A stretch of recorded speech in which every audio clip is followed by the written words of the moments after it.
अल्हम्दुलिल्लाहि रब्बिल आलमीन वस्सलातु वस्सलामु अला सय्यिदिल मुरसलीन अम्मा बाद फ़अऊज़ु बिल्लाहि मिनश शैतानिर रजीम बिस्मिल्लाहिर रहमानिर रहीम अस्सलातु वस्सलामु अलैका या रसूलल्लाह व अला आलिका व अस्हाबिका या हबीबल्लाह अस्सलातु वस्सलामु अलैका या नबिय्यल्लाह व अला आलिका व अस्हाबिका या नूरल्लाह। যে যেখান থেকে আমাদের অনুষ্ঠান দেখছেন সকলকে জানাই একরাশ প্রীতি ও শুভেচ্ছা। উপস্থিত হয়েছি মাদানী চ্যানেল বাংলার ধারাবাহিক অনুষ্ঠান রহমতে ইলাহি নিয়ে। আল্লাহ পাক রব্বুল আলামিন আমাদের অনুষ্ঠানকে কবুল করে নিক।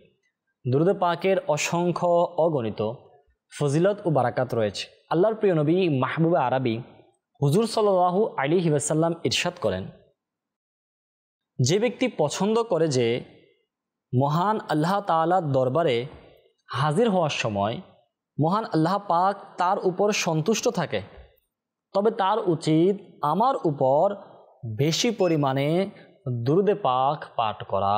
সুবহানাল্লাহ সুবহানাল্লাহ। যে ব্যক্তি চায় যেন আল্লাহ পাক তার উপর রাজি হয়ে যায়, কখন? কিয়ামতের ময়দানে সবাইকে হাজির হতে হবে। যখন আল্লাহ পাকের দরবারে হাজির হবে ওই মুহূর্তে যদি আল্লাহ পাক আমাদের উপর রাজি থাকে, আর এটার উপায় হচ্ছে আমার নবীর উপর দুরূদে পাক পড়া। কি পরিমাণে? অনেক বেশি পরিমাণে। আমাদের উচিত হচ্ছে আমরা যেন ভালোবাসা মহব্বত নিয়ে আমার নবীর প্রেমে ডুবে যেন দুরূদে পাক পড়ি। আল্লাহ করিম রব্বুল আলামিন আমাদেরকে মহব্বত ভালোবাসা নিয়ে অধিক পরিমাণে দুরূদে পাক পড়ার তৌফিক দান করুন। সাল্লু আলাল হাবিব সাল্লাল্লাহু তাআলা আলা মুহাম্মদ সাল্লাল্লাহু আলাইহি ওয়াসাল্লাম। আমাদের অনুষ্ঠান রহমতে ইলাহি, আল্লাহ পাকের রহমত সম্পর্কে, আল্লাহ পাকের রহমত পাওয়ার মাধ্যম, রহমত পাওয়ার অনেক গুরুত্বপূর্ণ একটি মাধ্যম সম্পর্কে আমরা শুনব। আল্লাহু আকবার। যারা সৌভাগ্যবান ব্যক্তি রয়েছে তারা তো এই কাজটি করে থাকে, কিন্তু নফস ও শয়তানের ধোকায় কিছু মানুষ এমন রয়েছে যারা এই কাজ থেকে অনেক দূরে। আল্লাহর পানা নিজেও করে না, অপর করলে সেটাকে খারাপ কাজের মধ্যে অন্তর্ভুক্ত করে। অনেক ধরনের ওয়াসওয়াসা, অনেক ধরনের ফতোয়া, বিদাতের ফতোয়া, শিরিকের ফতোয়া, অনেক কিছু বলে থাকে। কিন্তু সুবহানাল্লাহ, এটি এমন একটি কাজ, এমন একটি ইবাদত, এমন একটি আমল যেটি আল্লাহ পাকের রহমত লাভের অনেক বড় মাধ্যম, অনেক বড় সুযোগ। সেটি কি? সুবহানাল্লাহ, সেটি হচ্ছে রবিউল আউয়াল মাসের সেই 12 তারিখ। কখন? সোমবার শরীফ 12 রবিউল আউয়াল, সুবহে সাদিকের সেই মুহূর্ত যখন আমার নবী সাল্লাল্লাহু আলাইহি ওয়াসাল্লাম দুনিয়ায় তাশরিফ এনেছেন। 12 রবিউল আউয়াল, ঈদে মিলাদুন নবী সাল্লাল্লাহু আলাইহি ওয়াসাল্লাম। আজকে শুনবো ইনশাআল্লাহ মিলাদে পাকের কি বরকত রয়েছে, মিলাদুন নবীর কি বারাকাত রয়েছে, আর এই মিলাদুন নবীর মাধ্যমে আল্লাহ পাকের রহমত কিভাবে পাওয়া যায়। যারা মিলাদুন নবী পালন করে, মিলাদ পালন করে, আমার নবীর জশ্নে মিলাদত পালন করে, তাদের উপর আল্লাহ পাক কেমন রহমত বর্ষণ করেন, আমার নবী তাদের উপর কেমন দয়া হয়ে যায়, আমার নবী কেমন সন্তুষ্ট। আল্লাহু আকবার, আল্লাহু আকবার। বর্ণিত রয়েছে আল্লামা ইবনে জাওজি রাহমাতুল্লাহ আলাই হতে বর্ণিত, একবার হযরত আল্লামা ইবনে নোমান রাহমাতুল্লাহ আলাইয়ের ভাগ্য খুলে গেল। তার স্বপ্নযুগে রসুল মুখতার শাহিন শাহেদ মদিনা সাল্লাল্লাহু আলাইহি ওয়াসাল্লাম এর দিদার লাভের সৌভাগ্য হলো। প্রিয় আকা সাল্লাল্লাহু আলাইহি সাল্লাম কোথাও যাচ্ছিলেন। আল্লামা ইবনে নোমান রাহমাতুল্লাহ আলাইহি বলেন যে, আমি সামনে অগ্রসর হয়ে প্রিয় নবী সাল্লাল্লাহু আলাইহি সাল্লামের হাত মোবারকে চুম্বন করি এবং জিজ্ঞাসা করি, ইয়া রাসূলুল্লাহ সাল্লাল্লাহু আলাইহি সাল্লাম, আপনি কোথায় যাচ্ছেন? তিনি সাল্লাল্লাহু আলাইহি সাল্লাম বলেন, অমুক ব্যক্তির সাথে দেখা করতে যাচ্ছি। আয় হায়, কেমন কিসমত! আমার নবী সাল্লাল্লাহু আলাইহি সাল্লাম ইরশাদ করেছেন অমুক ব্যক্তির সাথে সাক্ষাৎ করে যাচ্ছি। উনি কোন ব্যক্তি হবেন? দুনিয়ার সবচেয়ে বড় নেককার, দুনিয়ার সবচেয়ে বড় টাকাওয়ালা, অর্থ সম্পদ, সম্মানের অধিকারী, ধন সম্পদের মালিক, কোনো বাদশাহ? তিনি কে? আসুন শুনি। আল্লাহু আকবার। তখন ইবনে নোমান রাহমাতুল্লাহ বললেন, ইয়া রাসূলুল্লাহ সাল্লাল্লাহু আলাইহি সাল্লাম, আপনি এত সুমহান মর্যাদার অধিকারী, আল্লাহর মাহবুব, নবীগণের ইমাম, দো জাহানের আকা, দো জাহানের মালিক ও মুখতার সাল্লাল্লাহু আলাইহি ওয়াসাল্লাম, আপনি অমুকের সাথে দেখা করতে যাচ্ছেন। অর্থাৎ উচিত ছিল সে আপনার সাথে দেখা করবে, কারণ আমার নবী তো মাওলা, আমার নবী আকা, বাদশাহ, দো জাহানের মালিক ও মুখতার। উচিত হচ্ছে আমার নবীর সাথে দেখা করতে আসবে, আমার নবীর দরবারে হাজির হবে গোলাম, কিন্তু আমার নবী দেখা করতে যাচ্ছেন।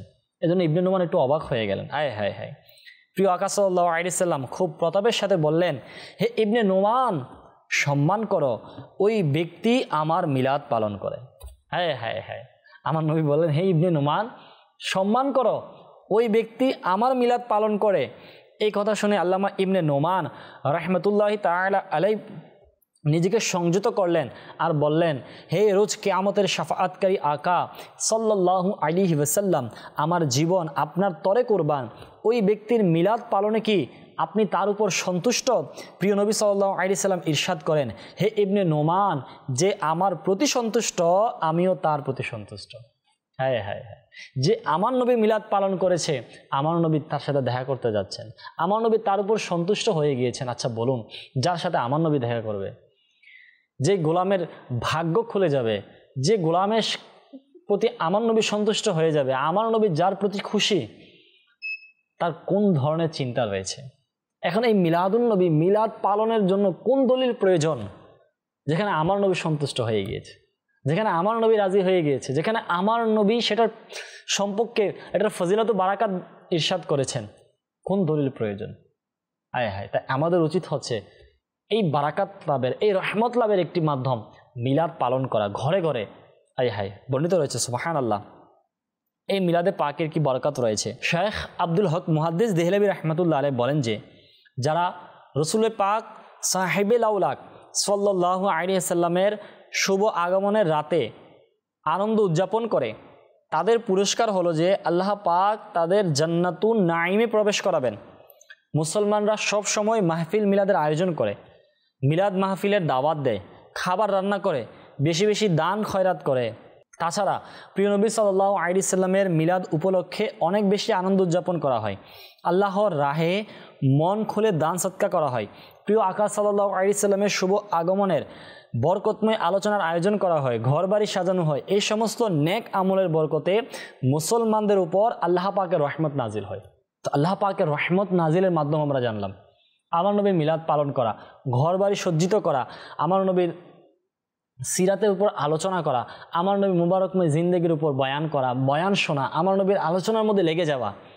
কিন্তু হ্যাঁ, এটাও মনে রাখতে হবে, মিলাদুন নবীর মাস আসলো, আমি মিলাদুন নবী না পালন করে শুধু আমার নবীর সিরাতের উপরই বয়ান করলাম আর আমার নবীর সিরাতকে শুধু পালন করলাম, তাহলে এটা কেমন?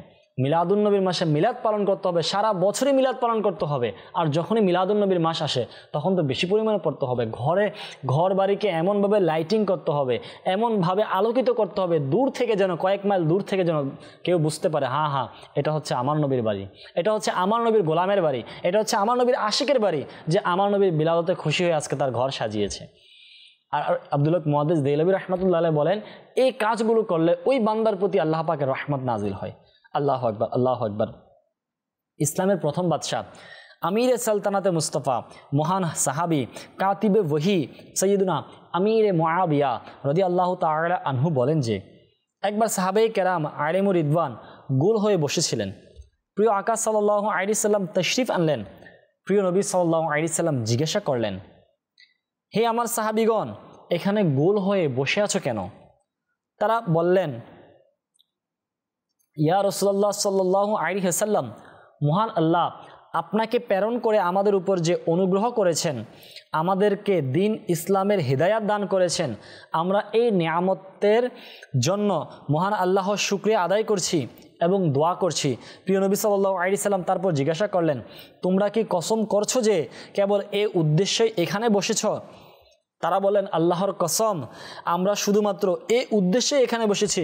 তখন রাসূলুল্লাহ হাবিবুল্লাহ সাল্লাল্লাহু আলাইহি সাল্লাম বললেন, আমি কসম এই জন্য করাইনি যে তোমাদের ব্যাপারে আমার কোনো সন্দেহ ছিল, বরং ঘটনা হলো হযরত জিবরাইল আলাইহিস সালাতু ওয়াস সালাম এখনই এসে বললেন যে, ইয়া রাসূলুল্লাহ সাল্লাল্লাহু আলাইহি সাল্লাম, আপনার সাহাবীরা আপনার আগমনের আনন্দে একত্রে বসে আল্লাহ পাকের শুকরিয়া আদায় করছে এবং আল্লাহ পাক ফেরেশতাদের সামনে তাদের নিয়ে গর্ব করছেন। প্রিয় ইসলাম ভাইরা, প্রিয় নবী সাল্লাল্লাহু আলাইহি সাল্লামের আগমনকে মহান আল্লাহ তাআলার এক মহান অনুগ্রহ হিসেবে মেনে নিয়ে একত্র বসে মহান আল্লাহর শুকরিয়া আদায় করা, অন্যভাবে বললে মিলাদ উদযাপন করা কতই মহান কাজ যে আমার নবীও সন্তুষ্ট এবং আল্লাহ তাআলা ফেরেশতাদের সামনে গর্ব করতেছে এই বান্দাদেরকে নিয়ে, সাহাবায়ে কেরামদেরকে নিয়ে। তাহলে আমরা কেন মিলাদ পালন করব না? আজকে যখনই আমরা মিলাদের আলোচনা হয়, মিলাদুন নবীর মাসে যখন আমরা খুশি হয়ে যাই, তখন মানুষ দলিল চায় কোরআনে কোথায় লেখা রয়েছে, হাদিসে কোথায় লেখা রয়েছে, মাযহাবের ইমামগণ কোথায় বলেছেন। আরে সাহাবায়ে কেরাম যে আমল করেছে, আমার নবীর জামানায় সাহাবায়ে কেরাম যখন আমার নবীর মিলাদ নিয়ে আলোচনা করেছেন, খুশি হয়েছেন, মজলিসে বসেছেন এবং আমার নবী বলেছেন, জিবরাইল আলাইহিস সালাতু ওয়াস সালাম এটাই ইরশাদ করেছেন, আল্লাহ তাআলা গর্ব করছেন। তাহলে কোন দলিল এমন প্রয়োজন? আমার জ্ঞানের এতই প্রসার হয়ে গিয়েছে, আমি এত বড়ই জ্ঞানী হয়ে গিয়েছি যে কোরআন হাদিস আমি বুঝেই গিয়েছি, কোরআনে কি বলেছে, হাদিসে কি ইরশাদ করেছে, হ্যাঁ আমি সব বুঝে গিয়েছি। কিন্তু দেখা যাবে যে আল্লাহ হেফাজত করুক, ওই সমস্ত ব্যক্তিরা কোরআনে পাক পড়তে জানে না, ওই সমস্ত ব্যক্তিরা হাদিসে পাকের মানা বোঝে না, হাদিসে পাকের সারাংশ বোঝে না, ওরা কোরআনের তাফসির পড়ে নেয়, কিন্তু তারাই আজকে দলিল দেয়, সমাজের মধ্যে ফিতনা করে। আল্লাহ পাক এমন মানুষরূপী শয়তান থেকে আমাদের ঈমান আমলকে হেফাজত দান করুক। আমাদের আকাই এটাই থাকতে হবে যে আমল সাহাবায়ে কেরাম করে গিয়েছেন, যার বদৌলতে আমরা এই ভারত উপমহাদেশে, যাদের বদৌলতে আমরা হাদিসে পাক পেয়েছি, হাদিসে পাকের যিনি অনেক বড় খিদমত করে গিয়েছেন। যদি ভারত উপমহাদেশের মধ্যে যদি মুহাদ্দিসিনে কেরামদের যদি একটা তালিকা করা হয়, তাদের মধ্যে অন্যতম হচ্ছে আব্দুল হক মুহাদ্দিস দেহলভী রাহমাতুল্লাহি তাআলা আলাইহি। সে আব্দুল হক মুহাদ্দিস দেহলভী রাহমাতুল্লাহি আলাইহি এত বড় জ্ঞানের অধিকারী ছিলেন, যিনি মাদারিজুন নবুওয়াতের মতো এত বিখ্যাত একটি কিতাব লিখেছেন। সেই আলিম, সে ওলামা, সেই আল্লাহর নেক বান্দা, সে আলিমে বা আমল মুহাদ্দিসিনদের অন্তর্ভুক্ত সেই মুহাদ্দিস সাহেব যদি এই ঘটনা লিখতে পারে, তাহলে ওনার কি জ্ঞান ছিল না? অবশ্যই ছিল, কিন্তু ওনার জ্ঞানের কাছে আমাদের কিছু না। আমাদের কাজ হচ্ছে চোখ বন্ধ করে কোরআন ও হাদিসে পাকে যা ইরশাদ করা হয়েছে সেটাকে মেনে নেওয়া, পাশাপাশি আল্লাহ পাকের রহমত পাওয়ার জন্য আমার নবীর মিলাদ পালন করা। হায় হায়, আমার নবীর মিলাদ পালন করে যাবো ইনশাআল্লাহুল কারীম, ইনশাআল্লাহ তাআলা। ইসলাম ভাইরা, এই মিলাদ, এই মাহফিলে মিলাদের কি বারাকাত রয়েছে, এটা কেমন রহমতের মাধ্যম। আল্লাহু আকবার। উলামায়ে কেরাম ইরশাদ করেন, মিলাদ পালন করা প্রিয় নবী সাল্লাল্লাহু আলাইহি সাল্লামকে সম্মান করার একটি মাধ্যম। মিলাদ পালনের মাধ্যমে মুসলমানরা মহান আল্লাহর এক মহান নেয়ামতের অর্থাৎ সরকারে দো আলম সাল্লাল্লাহু আলাইহি সাল্লামের শুভ আগমনের স্মরণ করে আর এই নেয়ামতের শুকরিয়া আদায় করে। মিলাদ উদযাপনের মাধ্যমে ওয়াজ নসিহতের আয়োজন করা হয়। মিলাদের বরকতে অন্তরে প্রিয় নবী সাল্লাল্লাহু আলাইহি সাল্লাম এর ইশক ও ভালোবাসা বৃদ্ধি পায়। মিলাদের বরকতে ইশকে রসুল বৃদ্ধি পায় আর ইশকে রসুলের বরকতে ঈমান মজবুত হয়। অর্থাৎ মিলাদ উদযাপন যেন ঈমান মজবুত করার মাধ্যম। রহমতের ফেরেশতাগণ যিকরে মুস্তাফার মাহফিলে অবতীর্ণ হন এবং মিলাদের বরকতে দিন ও দুনিয়ার অসংখ্য বরকত রয়েছে। ইমাম জালালউদ্দিন সৈয়ুতি শাফিঈ রাহমাতুল্লাহ আলাইহি বলেন যে বাড়িতে মসজিদে মহল্লায় মিলাদ শরীফ পাঠ করা হয়, ফেরেশতারা সেই বাড়ি, মসজিদ ও মহল্লাকে আবৃত করে রাখেন এবং ফেরেশতাদের সরদার জিবরাইল আলাইহিস সালাতু ওয়াস সালাম, হযরতে মিকাইল আলাইহিস সালাম, হযরতে ইসরাফিল আলাইহিস সালাম এবং হযরতে আজরাইল আলাইহিস সালাতু ওয়াস সালাম যারা মিলাদ শরীফ পাঠ করেন তাদের জন্য রহমত ও রেজামন্দের দোয়া করেন, যেন আল্লাহ পাক রাজি হয়ে যান, এই দোয়া করেন এবং রহমতের দোয়া করেন। যে ঘরে মিলাদ শরীফ পাঠ করা হয়, আল্লাহ তাআলা ওই ঘরকে দুর্ভিক্ষ, মহামারী রোগ, আগুন, পানিতে ডুবে যাওয়া এই ধরনের অনেক বড় বড় বিপদ থেকে রক্ষা করেন।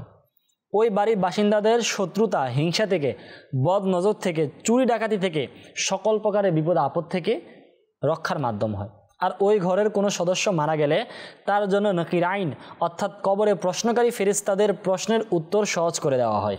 আয় হায়, হযরতে খাজা জুনাইদ বাগদাদী রাহমাতুল্লাহ আলাইহি বলেন যে মিলাদ শরীফের মাহফিলে অংশগ্রহণ এবং এই মাহফিলকে সম্মান করার মাধ্যমে ঈমান মজবুত হয়। হযরতে সিররি সাকাতি রাহমাতুল্লাহ আলাইহি বলেন যে ব্যক্তি মাহফিলে যাওয়ার, মিলাদ মাহফিলে যাওয়ার ইচ্ছা পোষণ করে, সে আসলে জান্নাতের বাগানে যাওয়ার ইচ্ছা পোষণ করে। কারণ মিলাদ মাহফিল শুধুমাত্র রসুল পাক সাল্লাল্লাহু আলাইহি সাল্লাম এর ভালোবাসায় আয়োজন করা হয়। আর রসুল করিম সাল্লাল্লাহু আলাইহি সাল্লাম ইরশাদ করেন, মান আহাব্বানি কানা মা'আয়া ফিল জান্নাহ, অর্থাৎ যে আমাকে ভালোবাসে সে জান্নাতে আমার সাথে থাকবে। হায় হায়, যে আমাকে ভালোবাসে সে জান্নাতে আমার সাথে থাকবে। আমরা আমার নবীকে ভালোবাসি, আমার নবীর ভালোবাসার কারণে আল্লাহ পাকের রহমত পাওয়ার জন্য, আল্লাহ পাকের মহান নেয়ামত, আল্লাহ পাকের অনেক বড় দয়া, ওয়ামা আরসালনাকা ইল্লা রাহমাতাল লিল আলামিন, সমস্ত জাহানের জন্য আল্লাহ পাক রহমত হিসেবে আমার নবীকে পাঠিয়েছেন। সেই রহমত পেয়ে আমরা খুশি হয়ে আমরা মিলাদুন নবী পালন করি, আমরা মিলাদ মাহফিল পালন করি। ইনশাআল্লাহ তাআলা আমরা আমার নবীর পিছে পিছে জান্নাতে যাব ইনশাআল্লাহ। बाग जन्नत में मोहम्मद मुस्कुराते जाएंगे, फूल रहमत के झरेंगे, हम उठाते जाएंगे। জান্নাতের মধ্যে আমার নবী দুলা হবে, আমরা ইনশাআল্লাহ আমার নবীর খাদিম হব, আমার নবীর পিছনে ইনশাআল্লাহ আমরা বরযাত্রী হব, আমার নবীর সাদাকায় আমার নবীর ওসিলায় ইনশাআল্লাহ আমাদের বেরো পার হয়ে যাবে ইনশাআল্লাহুল করিম। আল্লামা কাস্তালানী রাহমাতুল্লাহ আলাইহি বলেন যে মিলাদ উদযাপনের বরকতে সারা বছর ঘর নিরাপদে থাকে, উদ্দেশ্য পূরণের জন্য মিলাদ পালনকারীর আনন্দ লাভ করে এবং মনের বাসনা পূরণ হয়। প্রিয় ইসলাম ভাইরা, বর্ণিত রয়েছে হযরতে মিয়া গোলাম হায়দার রাহমাতুল্লাহ আলাইহি নামে এক বুজুর্গ ছিলেন। তার একজন মুরিদ ছিল যার নাম ছিল জুমা। তিনি ডাডর শহরের বাসিন্দা ছিলেন। আলিমদের লেখা মিলাদনামা পড়তে তিনি খুব পছন্দ করতেন। একবার হযরত মিয়া গোলাম হায়দার রাহমাতুল্লাহ আলাইহি কোনো কাজে ডাডর শহরে আসেন। মুরিদরা তার সাথে দেখা করতে এলেন, কিন্তু জুমা আসেননি। মিয়া সাহেব রাহমাতুল্লাহ আলাইহি খবর নিয়ে জানতে পারলেন যে জুমা গত 1.5 বছর ধরে অসুস্থ, তার পা শুকিয়ে গিয়েছে, তিনি আর হাঁটতে পারেন না। মিয়া সাহেব রাহমাতুল্লাহ আলাইহি তাকে ডেকে বলেন, আজ রাতে মিলাদ নামা পড়ো, আল্লাহ তোমার মঙ্গল করবেন। মুরিদ পীরের হুকুম পালন করতে এবং পূর্ণ ভক্তি ও বিশ্বাসের সাথে সারা রাত মিলাদ শরীফ পাঠ করতে রইল। আল্লাহ পাক তার উপর দয়া করলেন। সকালে যখন উঠতে গেলেন, লাঠির সাহায্যে নিজেই উঠে দাঁড়ালেন। মিলাদ শরীফ পাঠের বরকতে তিনি সুস্থ হয়ে নিজের পায়ে হেঁটে বাড়ি পৌঁছে গেলেন। হায় হায় হায় প্রিয় ইসলাম ভাইরা, এটা হচ্ছে মিলাদ পালন করার বরকত। খাঁটি নিয়তে, মনে রাখবেন, যে কোনো নেকির কাজ যখন নিয়ত সহি হয়ে যায়, হ্যাঁ, যখন ভালোবাসা নিয়ে শুধুমাত্র আল্লাহ তার রসুলকে রাজি করার জন্য, আল্লাহ রাসূলের রেজামন্দি হাসিলের জন্য যখন যে কাজ করা হয়, ইনশাল্লাহ সেই কাজেরই বরকত পাওয়া যায়। আর মিলাদুন নবীর মাহফিল পালন করলাম ভালো নিয়ত সহকারে, সেটার পুরস্কার পাবো না, এটা কেমনে হয়? এটা তো অবশ্যই আমরা পাবো। আমরা আশিকে রসুল রয়েছি, মিলাদুন নবী পালন করছি, ইনশাল্লাহ যত টাকা খরচ করছি, সিদ্দিক আকবর রাদিয়াল্লাহু তাআলা আনহু সেই বাণী, যে ব্যক্তি আমার নবীর মিলাদে 1 দিরহাম 1 দিনার খরচ করবে, তাকে আমি সিদ্দিক আকবর জান্নাতে নিয়ে যাব। হ্যাঁ, সিদ্দিক আকবরের সাথে জান্নাতে যাবে, ওই ব্যক্তির সৌভাগ্য। আজকে কিন্তু আমাদের মধ্যে হয়ে যায়, অনেকে শয়তানের ওয়াসওয়াসায় পড়ে যায়, এত টাকা লাইটিংয়ে কেন খরচ করা হয়, এত টাকা এটা কেন খরচ করা হয়। আরে ভাই, আমার নবীর মিলাদ, আমার নবী রহমত হিসেবে দুনিয়াতে এসেছেন, সে সৌভাগ্যবানের রাত কেন আমরা পালন করব না? আজকে যখন আমার পরিবারের বার্থডে সেলিব্রেশন করা হয়, বিয়ের অনুষ্ঠানের নামে, গায়ে হলুদের অনুষ্ঠানের নামে মাআযাল্লাহ গুনাহের কাজ করা হয়, লক্ষ কোটি টাকা খরচ করা হয় সাধারণের মধ্যে, লাইটিংয়ের মধ্যে, সেখানে কেউ কোনো কথা বলে না। শয়তান তখন ওয়াসওয়াসা দেয় না, যখন আমার নবীর মিলাদের কথা আসে তখনই ওয়াসওয়াসা দিতে শয়তান চলে আসে। হ্যাঁ, আমার নবী সাল্লাল্লাহু আলাইহি সাল্লাম যখন দুনিয়াতে আগমন করেছেন, কুল কায়নাত সবাই খুশি, দুনিয়া জমিনের বালিকণা থেকে শুরু করে পানির নিচের মাছ পর্যন্ত খুশি। শুধু একজন ব্যক্তি হাই হুতাশ করছে, আফসোস করছে, কান্না করছে, সেটা কে? শয়তান ছিল। তো শয়তানের ওয়াসওয়াসায় আমরা পড়বো না। এই জামানায় যারা শয়তান রূপী মানুষ রয়েছে, মানুষ শয়তান রয়েছে, যারা শয়তানের ওয়াসওয়াসায় পড়ে, যারা মানুষের ঈমান আমলকে বরবাদ করতেছে, মিলাদুন নবীর ব্যাপারে কটাক্ষ বলতেছে, আমরা তাদের থেকে দূরে থাকবো। আর আমরা ইনশাআল্লাহ তাআলা মিলাদ পালন করতে থাকবো। আল্লাহু আকবার কবিরা। কিবলা শেখে কামিল আমির আহলে সুন্নাত দামাত বারাকাতুহুল আলিয়ার প্রতি কুরবান। আমির আহলে সুন্নাত দামাত বারাকাতুহুল আলিয়া মিলাদুন নবী এই পালন করার কত জবরদস্ত উপায় দিয়েছেন, এমন তো তারকিব দিয়ে দিয়েছেন। আমাদের যে মাদানী ঝান্ডা রয়েছে, মাদানী পতাকা রয়েছে, সেগুলো দিয়ে ঘরে সাজানো, কমপক্ষে 12টা লাইট, রঙিন লাইট ঘরে লাগানো, ঝাড়বাতি লাগানো। আলহামদুলিল্লাহ, যারা দাওয়াত ইসলামের সাথে সম্পৃক্ত, দাওয়াত ইসলামের দিনী পরিবেশে, যদি আপনারা দেখেন রবিউল আউয়াল মাস আসলে তাদের ঘর সাজিয়ে যায়। হ্যাঁ, আলহামদুলিল্লাহ, আমিও নিজে চেষ্টা করি, এটা দাওয়াত ইসলামের বরকত, যে ঘরের মধ্যে লাইটিং লাগানো, পতাকা লাগানো, ঝাড়বাতি লাগানো, মিলাদুন নবীর মাসে ভালো খাবারের ইন্তজাম করা, খাবার খাওয়া, ইসালে সব করা, দুরুদে পাকের মধ্যে অভ্যস্ত হয়ে যাওয়া। জি হ্যাঁ, মিলাদুন নবীর মাসে, এই মাস আমার নবীর মিলাদের মাস, এই মিলাদুন নবী আমরা পালন করছি আমার নবীর মহাব্বতে, তাহলে মহাব্বতে আমরাও দুরুদে পাক পড়ব। মনে রাখতে হবে, মিলাদুন নবী আমরা পালন করব, কিন্তু শরীয়তের বাইরে গিয়ে নয়। অনেক সময় দেখা যায় ভালোবাসা প্রকাশ করতে গিয়ে শরীয়তের যেন বরখেলাফ কাজ না হয়ে যায়, এটার ব্যাপারে কিবলা আমির আহলে সুন্নাত দামাত বারাকাতুহুল আলিয়া আমাদেরকে তারবিয়ত দিয়েছেন। আমরা যদি দাওয়াত ইসলামের দিনী পরিবেশে সম্পৃক্ত হয়ে যাই, তাহলে আমরা মিলাদুন নবীও পালন করতে পারবো, শরীয়তের মোতাবেক পালন করতে পারবো, এবং সওয়াবের অসংখ্য ভান্ডার আমরা অর্জন করতে পারবো। কিবলা আমির আহলে সুন্নাত দামাত বারাকাতুহুল আলিয়া তো সারা বছর মিলাদুন নবী পালন করার কথা বলেছেন। এগুলো করলে ইনশাআল্লাহ তাআলা আমাদের ঈমান মজবুত হবে, আমার নবীর ভালোবাসা বৃদ্ধি পাবে। রহমতে ইলাহি, এটাই তো রহমত পাওয়ার মাধ্যম। আল্লাহ পাক ইরশাদ করেছেন ওয়ামা আরসালনাকা ইল্লা রাহমাতাল লিল আলামিন, যে আল্লাহর মাহবুব সাল্লাল্লাহু আলাইহি সাল্লামকে আল্লাহ পাক সমগ্র জাহানের জন্য, কুল কায়নাতের জন্য, সমস্ত সৃষ্টির জন্য রহমত হিসেবে প্রেরণ করেছেন। আমরা সে রহমত পেয়ে খুশি। আল্লাহ পাকের সে রহমত পেয়ে যখন আমরা খুশি হয়ে যাই, তাহলে কেন আমরা আল্লাহ পাকের রহমত পাবো না? অবশ্যই পাবো। আমরা মিলাদ পালন করব, আল্লাহ পাকের রহমত নিব। আল্লাহ পাকের রহমত পাওয়ার মাধ্যম হচ্ছে মিলাদ পালন করা। শুধু মিলাদুন নবীর বা রবিউল আউয়াল মাস নয়, শুক্রবার হোক, জুমার দিন হোক, সোমবার শরীফ হোক, মাসে কমপক্ষে একবার আমি আমার ঘরের মধ্যে মিলাদ পালন করি। ঘরের যারা বাচ্চা রয়েছে তাদেরকে আমি আমার নবী সিরাত সম্পর্কে শোনাই। আমার নবীর সুন্দর কেমন ছিল, আমার নবীর দাড়ি মুবারক কেমন ছিল, আমার নবী কেমনভাবে হাঁটতেন, আমার নবীর হাত মুবারক কেমন ছিল, আমার নবীর নখ মুবারক কেমন ছিল, আমার নবীর ঘাম মুবারক থেকে সুগন্ধি আসতো, আমার নবীর যখন ওযু করতেন সাহাবায়ে কেরাম সে পানি নিয়ে নিজেদের মুখের মধ্যে মালিশ করতেন, তাদের চেহারা উজ্জ্বল হয়ে যেত। যদি আমরা এই যে আমার নবীর ভালোবাসার কথা শোনাই, আমার নবীর সৌন্দর্যের কথা শোনাই, আমার নবীর সিরাতের কথা শোনাই, ইনশাআল্লাহ তাআলা আমার সন্তান কখনো বড় হয়ে আমার মৃত্যুর পর ইনশাআল্লাহ তাআলা কখনো আমার নবী গুস্তাখি করবে না, আমার নবীর শানে বেয়াদবি করবে না, যদি শুরু থেকে আমরা আমাদের ঘরের পরিবেশ এমন তৈরি করে নিই। অনেক সময় তো দেখা যায় আমরা তো আশিকে রাসূল, আমরা তো আলহামদুলিল্লাহ নিজেকে সুন্নি দাবি করি, কিন্তু আমার পরিবারের লোকেরা বিভিন্ন ধরনের শয়তানি ওয়াসওয়াসায় পড়ে মিলাদুন নবীর বিরুদ্ধে কথা বলছে, আমার নবীর শানে গুস্তাখি করছে। এটার কারণ হচ্ছে আমি ঘরের প্রতি হয়তো মনোযোগ দিচ্ছে না। এজন্য কমপক্ষে এক মাসে একবার ইজতেমাই আয়োজন করা, মিলাদের আয়োজন করা, দোয়া করা, কোনো হুজুরের মাধ্যমে দোয়া করা, সেখানে আমার নবীর জীবনী পড়া, আমার নবীর সিরাত সম্পর্কে বলা, তাহলে ইনশাআল্লাহ ছোট বয়স থেকে আমাদের নসল ইনশাআল্লাহুল করিম নেককার হবে।